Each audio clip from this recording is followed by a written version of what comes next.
So below is where we're bound, right? That has a double connotation. It's where we're going and where we're stuck, right? So this is the realm of recapitulation.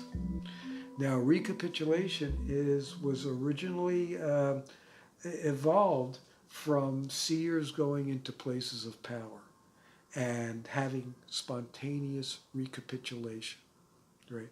They would have a vision, and that vision would release them from any issues they had been stuck in, so they were able to move further, right? And this has to do with the area below. And if you ever meditate there, you will find that there is a pulse there, right, just below the feet. And you can bring that pulse up into the energy field, right? You can bring it up just by being cognizant of it, allowing it to come up, not forcing it, but allowing it to move into the energy field, right? And then you see as it comes up for more and more into the energy field, it moves faster. It's kind of hard to keep track of, right? And so now, and the more you're able to keep a track of it, the more your awareness increases, right? So we combine this usually with the gateway of light, because in the human form, energy is fragmented, but it's fragmented in these two places: the area where our issues exist and the area where we're free to grow. You know, the area where our issues exist is below the feet, right? We store them, we push them away, we push them down, right? And this, as you push energy down, you're pushing it to your death, right? You're pushing it into the ground, you're pushing it into your grave, basically, symbolically speaking, right? So when we raise it up, we're actually bringing forth life. We're resolving the issues. You know, we're bringing back the energy that we pushed away. And many times this will bring into the the understanding of the forward installation, the flyer, what Carlos Castaneda called the flyers, and their origins, and how we can be released from them. Because when we encounter them in certain non-ordinary experiences where we're the unknowing effect. But we really have to discover where we're the cause of these things. And this is contained in how we have invested power in very cheap things, but have given our power away very expensively.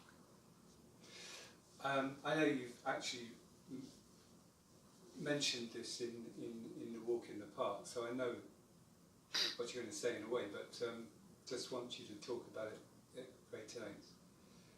The planet as a sentient being.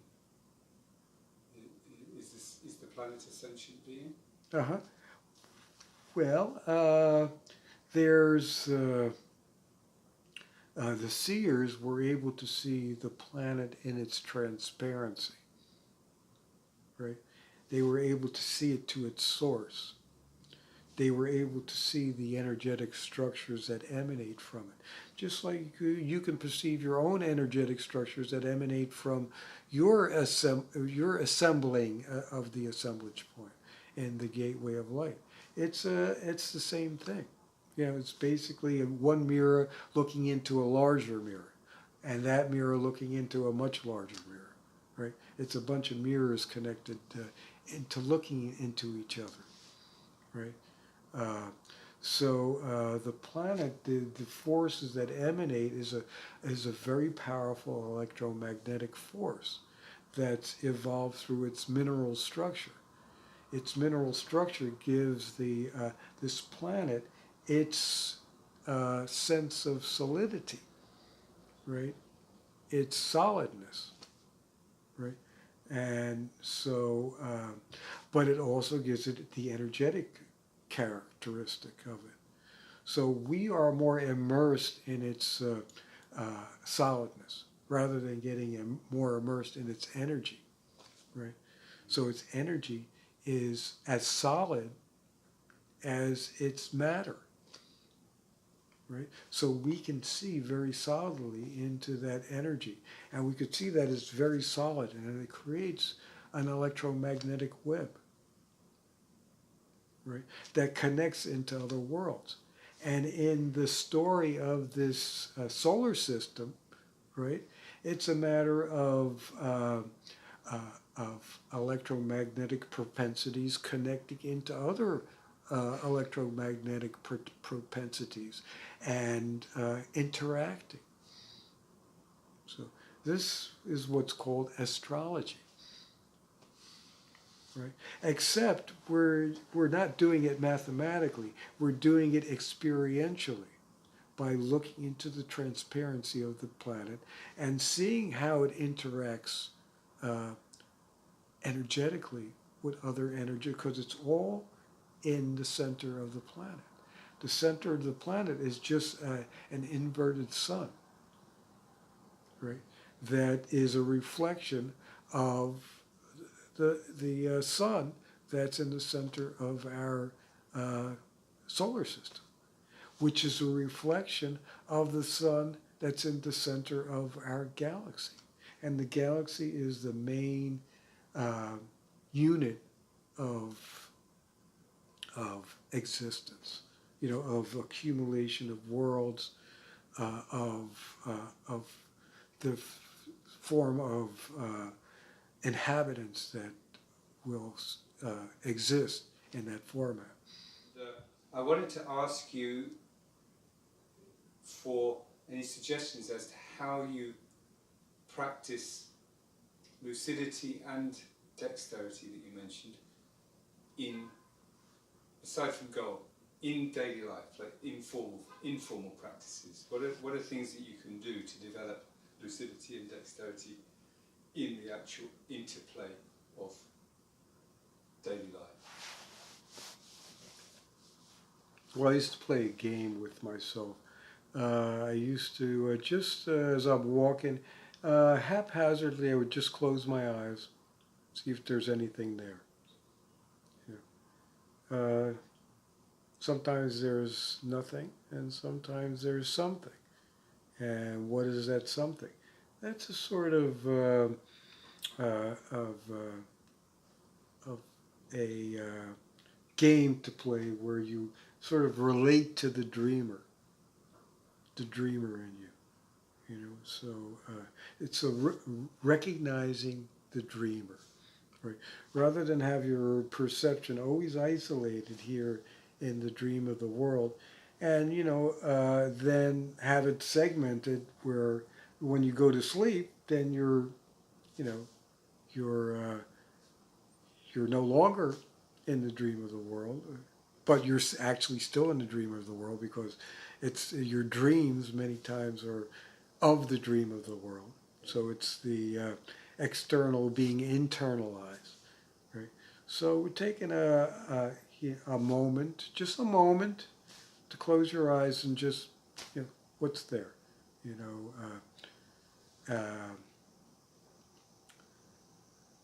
So if you see like just, what's going on in the street, you see a vision of like, then you know that it's the external emanations that are influencing you. But if you see something kind of weird, something different, you see an alien, you see a luminous being, you see, just for the moment that you do it, you notice that the internal emanations are starting to take precedence. It's just a little game you play with yourself. Sorcerers they play games, non-ordinary games with themselves. Experiment, and see, where you're coming from. That's the point of the game, to see where you're coming from. So you're not always coming from this world. So you got to give those points of where you're not coming from this world, time to gain entry, have access points. And that could be one of the access points to understand where you're coming from. And closing the eyes is an important thing to do, isn't it? Yeah, because it eliminates the external, some of the external stimuli. Mm-hmm. So that's the idea with meditation.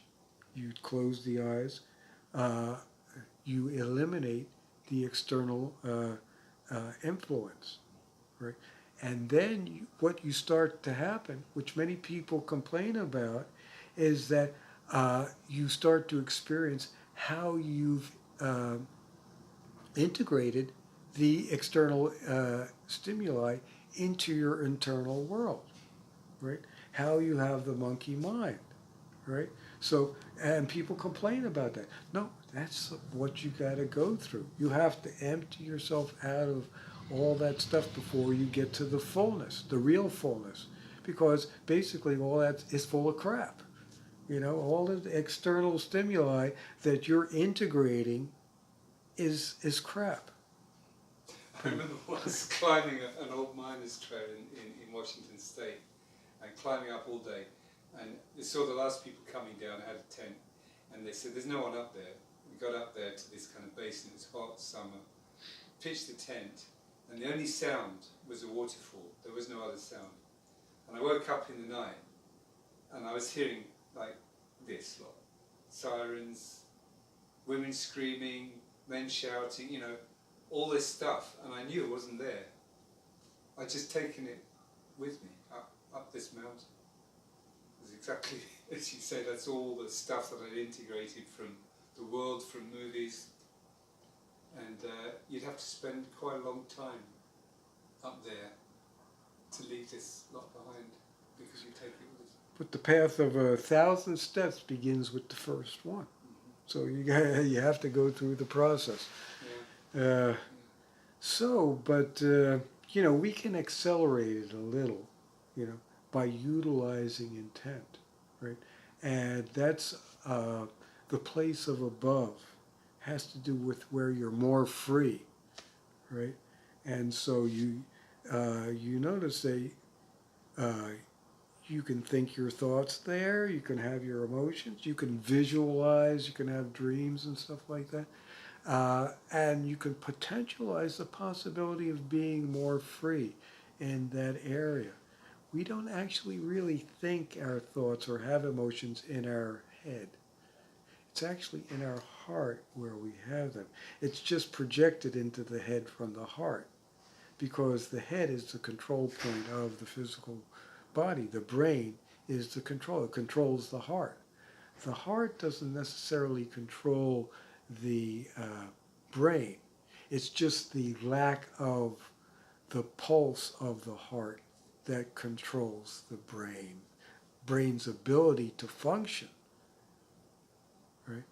But it's really, but it's a reversal in-out sort of thing, because that it's a dialogue between heart and brain that really goes on. And what makes that functional is actually what's in between the thymus and the thyroid gland, right? And so the thyroid has to do with metabolism, which has to do with the utilization of elements to make ourselves functional, to be able to produce the chemicals and things, the chemistry of experience, right? That's what the thyroid gland is. And then the thymus gland is the center of vitality that is slowly in decline, or actually speedily in decline, that after 21, it starts turning into a lump of fat. Right? That gland loses functionality, and we have to return that gland to functionality, because that is, whereas the heart is the physical heart, The thymus is the spiritual heart, right? And we sort of lose functionality with that, and we're kind of like, as a result, we're encased in the spirituality of our emotions, of our mentality, of our vulnerabilities, of our frailties. And the psychology of that is we accept those things as natural, rather than the thymus is more astute to strength, of impeccability, of utilization of energetic patterns for functional existence. Right? That's what the, because it is the immune system, right? And the immune system is the functional system that resists external pressure.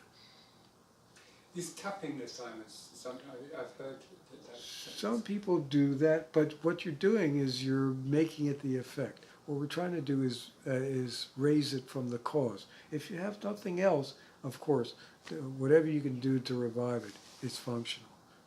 But what the movements do is they increase your force, and the thymus responds to force, right? So the more you are increasing your force, the more you're reforming the reservoir of the thymus, right? So it responds to force, whereas your heart responds to sentimentality, you know. So, and in turn, your mind begins to respond to sentimentality, right? So the thymus is sort of like the savior gland, right? And it is not functional to have anything dormant in your system, because the dormancy robs you of something that had made you functional. What you said about the heart reminds me of the Institute of Heart Math. They did some research where they put this, they ran, you press a button and it would flash a random image up on the screen, either a frightening, terrifying or ghastly image or a lovely, sweet, nice image. And they were measuring the speed of the response in the brain's magnetic field and the heart. And the heart responded faster every time. The heart field was the first response. And they even had a few incidents during the research when the heart responded ahead of the stimulus. It actually foresaw the stimulus. The heart appropriately responded before the stimulus had actually occurred, before it had been selected whether it would be one or the other. Well, what is the heart looking for? It's looking for the comfort zone, right?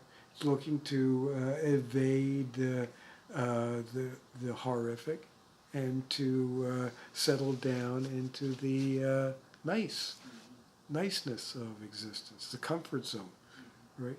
So whereas the brain is a little delayed because it's looking at it as a task. That's what the brain is about. It's the mind of the brain is really about the creative strategies of dealing with situations, right? Whereas the heart is just a responder, right? And its tendency is to respond even before the stimulus is there, because it has accepted the internalization of the external. Right? Whereas the mind is more creative, or because it's looking at it as a task. How can I deal with this? Is there any strategies that? So the ego is sort of in between these two things, right? In between the sentimental sentimentalities and the strategies. Where does it go? That defines the personality. Where that person goes in that gamut, defines the personality. Are you more a person of reaction, responding, or are you more a person of action? looking at things as tasks, things to figure out, puzzles, riddles. You know. Got two questions, so I don't want to forget either of them, but I'll get one of them. But I think what the other one is now. Okay, the double. Al Fishman asked about the double. What can you say about the double and the energy body, dream body, the double? Is it all the same thing? Are they different? Well, the energy body can be you see, when you evolve into this dimension, right, you have to pass through a membrane, right? And that membrane is restrictive, right? It only accepts a certain amount at a certain time under its conditions, right? So you come into this, you're born into this world, it's like a luminous fiber uh, piercing this dreaming membrane at the moment of conception. So at that moment of conception, it becomes the igniting of the sperm and the egg. You know, the spirit joins with that, and it starts to evolve, right, into an infant, right? And what is the infant? The infant is that vulnerable creature, innocent in all respects, needing to be cared for, right? And that sets up a whole lot of dramatic parameters, right? And that's what this world is about, dramatic parameters. What direction can the drama drive you? You know, so in the innocent vein, you can be driven to all sorts of excruciating and ecstatic experiences, you know? So the drive is towards emancipation, right? And emancipation is about bringing more of you into this world, right? Bringing that what was left behind of your intelligence that was eliminated by your innocence that could only accept a certain amount of awareness in its form to re-enter. That takes a lifetime to be able to accomplish. And by the time we accomplish some of it, we're ready to go. You know? So that's the irony of the dream of the world.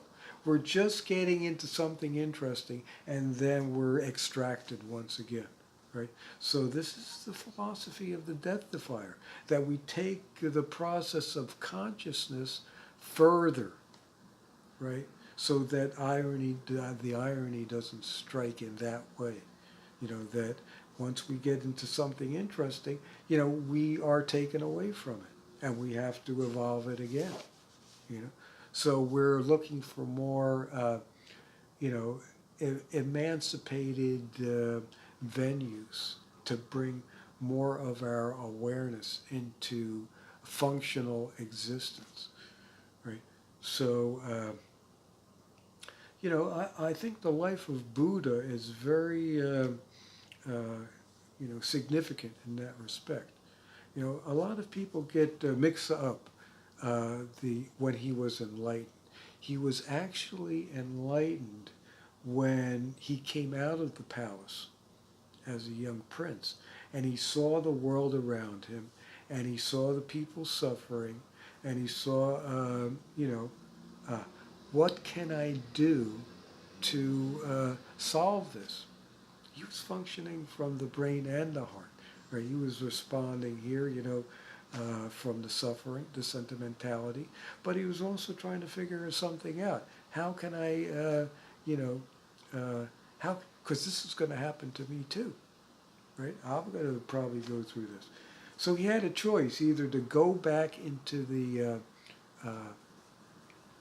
palace, forget about it, or progress and try to solve the problem, right, of human suffering. So we all go through that stage somewhere in our lifetime. And we either decide to go back into the comfort zone, or we decide to progress and try to solve the problem of our own issue of suffering. Right? This is, if we go and we start try to solving the problem of, suffering, we ask the question, why? That's all we need to do, and very authentically come to the, to the point where we have to ask why. Why is this all occurring? That is enlightenment. That is true enlightenment. What Buddha experienced at the tree where he was meditating for 81 days, that's called emancipation. That's where he found a solution.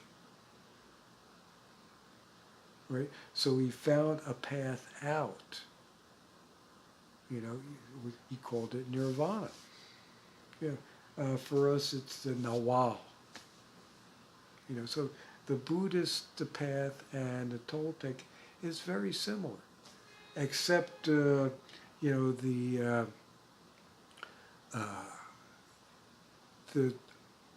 most important aspect of the Toltec path is to produce this sensation of intent called unbending intent, and that's their solution. That's our solution to human suffering. If you can produce the sensation of unbending intent, you are in that emancipated nirvanic state of fullness, right? Where the schism of perception is eliminated, and the dark sea of awareness is filled with worlds upon universes to explore, to understand, to gain knowledge, right? So while we're in existence, each of these dreaming membranes that we penetrate, it's like the gap we got from this dreaming membrane, this sense of innocence and sentimentality that we got from this configuration of a dreaming membrane in this world, is slowly and methodically eliminated, right? Because we're experiencing other dreaming membranes, right? That may not have this restriction on it. So we're displacing the old form and building a new form.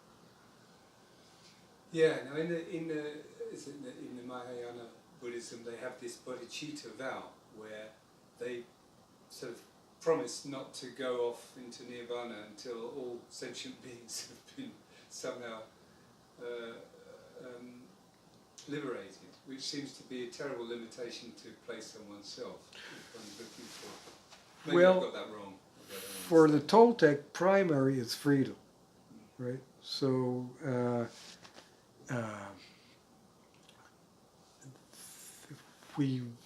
we're not going to wait for all sentient existence to, but the freeing of one individual sentient being, that experience has a dramatic impact upon the dream of the world. Yeah. For a moment, the dream of the world and the dream of the planet are united. It's a bit like Rupert Sheldrake, Dr. Rupert Sheldrake was saying about the morphic resonance, the morphogenetic field, that before Roger Bannister broke the 4-minute mile running, no one had done it. But as soon as he did it, lots of people started able to run the mile in 4 minutes. And as soon as someone makes a breakthrough, or even a rat learns to swim through a maze, then other rats can do it, and once a new crystal compound has been grown in one laboratory, it starts to grow quicker and easier in other laboratories. So, in fact, rather than hanging around for all sentient beings, you kind of get on and set a good example by sorting yourself out. That's why a warrior coming into this world accepts an impossible task, right?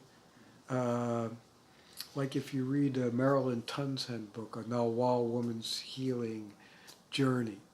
Right, very interesting book. She contracted AIDS in that book, and was, which at the time was considered, it's still considered an incurable disease. Once you have HIV, you have it forever, right? So, but, there is the nuance. The warrior tries to create the nuance by accepting an impossible task and showing that you can accomplish the healing, right? And in a sense, freedom is an impossible task. It's not natural to the dream of the world, right? Where we're kind of configured in. So in order to become free, you have to make an impact that sends tremors into that fabric, right? So, you can't wait for the rest of humanity to catch up with you. They'll catch up with you in time. They have their time, right? Time is their luxury, really. Whether you live or die, you still have time, right? So to figure something out, because you can figure out something in any state, because the brain is concerned about tasks and strategies and figuring out things and solving problems. That is where the warrior has their focus.